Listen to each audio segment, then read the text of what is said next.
எங்கள் வீட்டு முத்து வராரு. அவருக்காக தான் வந்து நாங்கள் வெயிட் பண்ணிட்டு இருந்தோம். எப்படா வருவான் அப்படின்னு சொல்லிட்டு. எப்படா வருவான்னு சொல்லிட்டு நாங்களும் பசியில் வெயிட் பண்ணிட்டு இருந்தோம். ஏன்னா கீர்த்தி வந்து எங்களுக்காக வந்து நைட் டின்னர் வந்து சமைச்சு கொடுத்துருந்தா. கூடவே வந்துட்டு நட்ஸ் பிஸ்கெட்டும் பட்டர் பிஸ்கெட்டும் வந்து கொடுத்து விட்டுருந்தா. எங்களோட ஃபேவரட் வந்து பட்டர் பிஸ்கெட்டு சூப்பராக இருந்தது.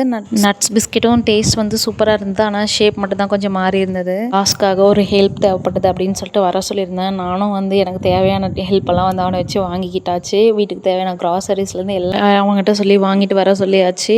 ஆனால் என் தம்பி ரொம்ப பாவம் என்கிட்டயும் என் தங்கச்சிக்கிட்டையும் மாட்டிக்கிட்டு படாத பாடுபடுறான். அதாவது அவனை வர சொல்லியிருந்த வேலை வந்து என்னென்னா, பாஸ்க்கு வந்து டீத்தில் வந்து கம் ட்ரீட்மெண்ட் பண்ணணும்.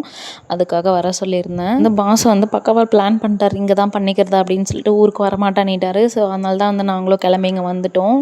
வலியும் கொஞ்சம் அதிகம், காஸ்ட் வைஸ் வந்து ரொம்பவே அதிகமாகிடுச்சு எக்ஸ்பெக்ட் பண்ணாத அளவுக்கு. ஆனால் அதெல்லாம் தாண்டி பாஸ் ஃபேஸை பார்க்கறதுக்கே வந்து ரொம்ப கஷ்டமாக இருந்தது. வாயெல்லாம் பிளட்டாக இருந்தது. பார்க்க ரொம்ப கஷ்டமாக இருந்தது. எல்லாத்தையும் முடிச்சு கொடுத்துட்டு அவன்